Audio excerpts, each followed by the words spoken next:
முதலில் தலைப்புச் செய்திகளை பார்க்கலாம். இஸ்ரேல் ஆக்கிரமிப்பு ராணுவம் மீது இறங்கியது பேரிடி. ஹமாஸ் தாக்குதலில் 8 ஆக்கிரமிப்பு படை வீரர்கள் பலி. காசா ஏமன் எல்லையை திறந்து விடுங்கள். ஏமன் ஹவுதிகள் மீண்டும் வலியுறுத்தல். அரபு மக்களே வீதியில் இறங்கி போராடுங்கள். முதலாளித்துவத்திற்கு எதிராக அறைகூவல் விடுத்த ஜார்ஜஸ் அப்துல்லா. இஸ்ரேலின் இரட்டை முகத்தை கிழித்து தொங்கவிட்ட ஹமாஸ். போர் நிறுத்தம் குறித்து வெளியானது பகீர் தகவல். ஹமாஸ் மனிதாபிமான உதவிகளை திருடவே இல்லை. இஸ்ரேலின் மூக்கை உடைத்த அமெரிக்க நிறுவனம். காசாவிற்காக சவுதியுடன் கரம் கோர்த்த பிரான்ஸ். இனி விரிவான செய்திகளை பார்க்கலாம். இஸ்ரேல் ஆக்கிரமிப்பு ராணுவம் மீது இறங்கியது பேரிடி. ஹமாஸ் தாக்குதலில் 8 ஆக்கிரமிப்பு படை வீரர்கள் பலி. அல்குஸ் மற்றும் அல்கசாம் படைப்பிரிவுகள் கான் யூனிஸ் மற்றும் அல் ஷுஜாயியா பகுதியில் இஸ்ரேல் ஆக்கிரமிப்பு படைகள் மீது நடத்திய தாக்குதலில் 8 ஆக்கிரமிப்பு வீரர்கள் கொல்லப்பட்டனர். காசாவில் உள்ள இஸ்ரேல் ஆக்கிரமிப்பு படையை எதிர்த்து ஹமாஸ் கடுமையான தாக்குதல்களை முழு வலிமையுடன் நடத்தி வருகின்றது. தெற்கு காசா பகுதியில் கான் யூனிஸிற்கு வடக்கே மேற்கு பகுதியில் பதுங்கியிருந்த இஸ்ரேல் ஆக்கிரமிப்பு படை மீது பீரங்கி மற்றும் ஏவுகணை தாக்குதல்களை பாலஸ்தீனிய இஸ்லாமிய ஜிஹாத்தின் ஆயுத பிரிவான அல்குஸ் படைப்பிரிவு நடத்தியது. இதில் ஏராளமான ஆக்கிரமிப்பு படை வீரர்கள் காயமடைந்ததாக முதல்கட்ட தகவல் வெளியாகியுள்ளது. மொராகட்ஸில் உள்ள இஸ்ரேலிய கட்டளை மற்றும் கட்டுப்பாட்டு நிலையத்தின் மீது ஹமாஸின் இராணுவ பிரிவான அல்கசாம் படைப்பிரிவு ராக்கெட்டை பயன்படுத்தி துல்லிய தாக்குதலை நடத்தியதாக அதிகாரப்பூர்வ அறிவிப்பை வெளியிட்டுள்ளது.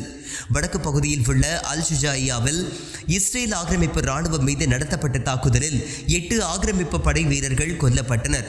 அதேபோல தெற்கு காசாவில் நடந்த சண்டையின் போது ஆக்கிரமிப்பு படை வீரர் ஒருவர் பலியானதாக இஸ்ரேல் ஆக்கிரமிப்பு ராணுவம் அறிவித்துள்ளது. காசா பகுதியில் போர் தொடங்கியதிலிருந்து இஸ்ரேலிய ஆக்கிரமிப்பு படையை சேர்ந்த 18,500க்கும் மேற்பட்டோர் காயமடைந்திருப்பதாக தகவல்கள் வெளியாகியுள்ளன. காசா ஏமன் எல்லையை திறந்து விடுங்கள். ஏமன் ஹவுதிகள் மீண்டும் வலியுறுத்தல். காசா மீதான இஸ்ரேல் ஆக்கிரமிப்பு படையின் இனவெறி தாக்குதலுக்கு எதிராக நடத்தப்பட்ட நடவடிக்கைகள் குறித்து அன்சார் அல்லா இயக்கத்தின் தலைவர் சையத் அப்துல் மாலிக் அல் ஹவுதி அதிகாரப்பூர்வ அறிவிப்பை வெளியிட்டுள்ளார். அதில் காசாவிற்கு ஆதரவாக ஏமன் தனது நடவடிக்கைகளை தொடங்கியதிலிருந்து மொத்தம் 1679 தாக்குதல்கள் நடத்தப்பட்டுள்ளதாகவும் அதில் எண்ணற்ற ஏவுகணைகள், ட்ரோன்கள் மற்றும் USVக்கள் பயன்படுத்தப்பட்டதாகவும் தெரிவித்துள்ளார். இஸ்ரேல் மீதான கடல்சார் முற்றுகை தொடர்ந்து நீடிப்பதாகவும் இதன் விளைவாக தெற்கு ஆக்கிரமிக்கப்பட்ட பாலஸ்தீனத்தில் உள்ள அல் ரஷ்ராஸ் துறைமுகம் மீண்டும் முற்றிலுமாக மூடப்பட்டுள்ளதாகவும் அறிவித்தார். ஏமன் மற்றும் பாலஸ்தீனத்திற்கு இடையில் பாதையை திறக்க வேண்டும் என்று மீண்டும் வலியுறுத்தினார். இதனால் காசாவிற்கு ஆதரவாக லட்சக்கணக்கான ஏமன் மக்கள் அணி திரள்வார்கள் என்றும் அந்த வழித்தடங்களை திறப்பது நாங்கள் விரும்பும் ஒன்று என்றும் அதனை தொடர்ந்து வலியுறுத்துவோம் என்றும் கூறியுள்ளார். அமெரிக்கா, பிரிட்டிஷ் மற்றும் இஸ்ரேலிய ஆக்கிரமிப்பு இருந்த போதிலும் ஏமனின் நிலைப்பாடு மாறாமல் உள்ளது என்றும் பொருளாதார போர், முற்றுகை மற்றும் ஊடக பிரச்சாரங்கள் என எதுவுமே ஏமன் மக்களை பலவீனப்படுத்தவில்லை என்று அவர் தெரிவித்துள்ளார். அரபு மக்களே வீதியில் இறங்கி போராடுங்கள். முதலாளித்துவத்திற்கு எதிராக அறைகூவல் விடுத்த ஜார்ஜஸ் அப்துல்லா. 40 ஆண்டுகளுக்கு பிறகு லெபனான் விடுதலை போராளியான ஜார்ஜஸ் இப்ராஹிம் அப்துல்லா பிரான்ஸ் சிறையிலிருந்து விடுவிக்கப்பட உள்ளார். விடுதலைக்கு முன்னதாக அவர் வெளியிட்டிருக்கும் செய்திகள் அமைதியான, உறுதியான மற்றும் என் கடைசி மூச்சு வரை ஒரு போராளி என்றும் ஆக்கிரமிப்புக்கு எதிரான பாதையில் தொடர்ச்சியாக நம்பிக்கையுடன் முன்னேறுவேன் என்றும் தெரிவித்துள்ளார்.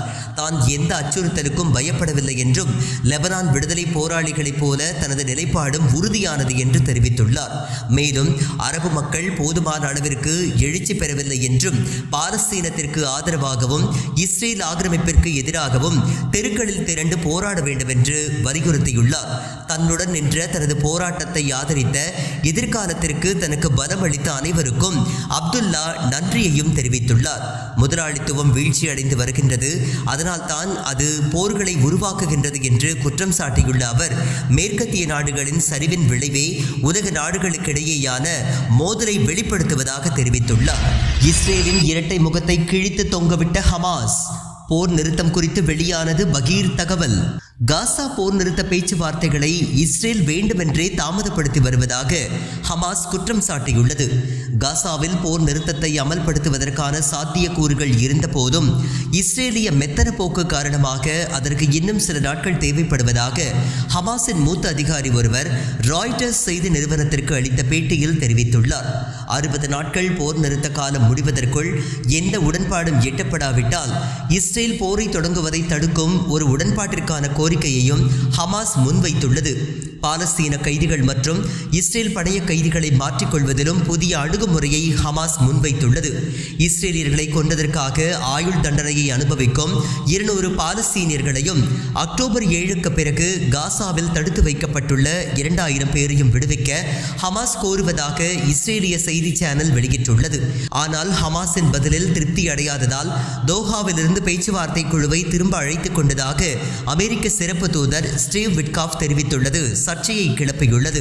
காசாவின் 40% ஆக்கிரமிக்கப்பட்ட பகுதிகளை பேண இஸ்ரேல் ஆக்கிரமிப்பு படை தொடர்ந்திருக்கும் என்ற கோரிக்கையை ஹமாஸ் நிராகரித்ததால் மீண்டும் போர் நிறுத்த ஒப்பந்தத்தில் சிக்கல் ஏற்பட்டுள்ளது. ஹமாஸ் மனிதாபிமான உதவிகளை திருடவே இல்லை. இஸ்ரேலின் மூக்கை உடைத்த அமெரிக்க நிறுவனம். காசா உதவியை ஹமாஸ் பெருமளவில் திருடியதற்கான எந்த ஆதாரமும் USAID பகுப்பாய்வில் கிடைக்கவில்லை என்ற தகவல் தற்போது வெளியாகியுள்ளது.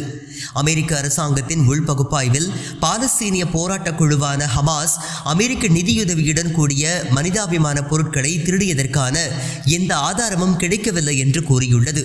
இது இஸ்ரேலும் அமெரிக்காவும் ஒரு புதிய ஆயுதமேந்திய தனியார் நிறுவனத்தை பணியமர்த்தவிருந்த திட்டத்திற்கு எதிராக அமைந்துள்ளது. அமெரிக்க சர்வதேச மேம்பாட்டு நிறுவனத்திற்குள் ஒரு பணியகத்தால் நடத்தப்பட்டு ஜூன் மாத இறுதியில் நிறைவடைந்துள்ளது. அக்டோபர் 2023 முதல் இந்த மே வரை அமெரிக்க உதவி கூட்டாளி அமைப்புகளால் அறிவிக்கப்பட்ட 156 அமெரிக்க நிதியுதவி பெற்ற பொருட்கள் திருடப்பட்டதாக எழுந்த புகாரின் அடிப்படையில் இந்த ஆய்வானது நடத்தப்பட்டுள்ளது. அமெரிக்க நிதியுதவி பொருட்களால் ஹமாஸ் பயனடைந்ததாக கூறப்படும் எந்த அறிக்கையும் அந்த நிறுவனத்தால் கண்டறியப்படவில்லை.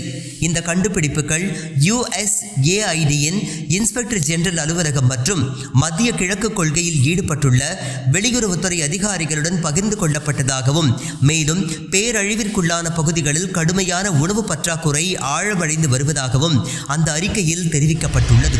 காசாவிற்காக சவுதியுடன் கரம் கோர்த்த பிரான்ஸ். பாலஸ்தீன அரசை முறையாக அங்கீகரிப்பதற்கான பிரான்சின் நோக்கத்தை பிரெஞ்சு ஜனாதிபதி இமானுவேல் மேக்ரோன் அறிவித்ததை சவுதி அரேபியா வரவேற்றுள்ளது.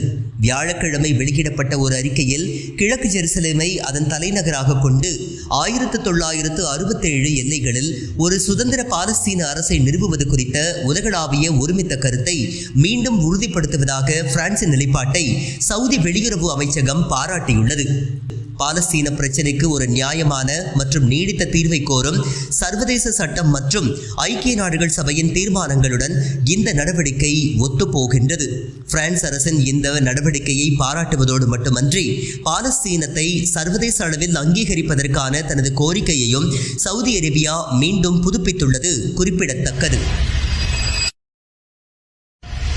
இஸ்ரேல் ஆக்கிரமிப்பு ராணுவம் மீது இறங்கியது பேரிடி. ஹமாஸ் தாக்குதலில் 8 ஆக்கிரமிப்பு படை வீரர்கள் பலி. காசா ஏமன் எல்லையை திறந்து விடுங்கள். ஏமன் ஹவுதிகள் மீண்டும் வலியுறுத்தல். அரபு மக்களே வீதியில் இறங்கி போராடுங்கள்.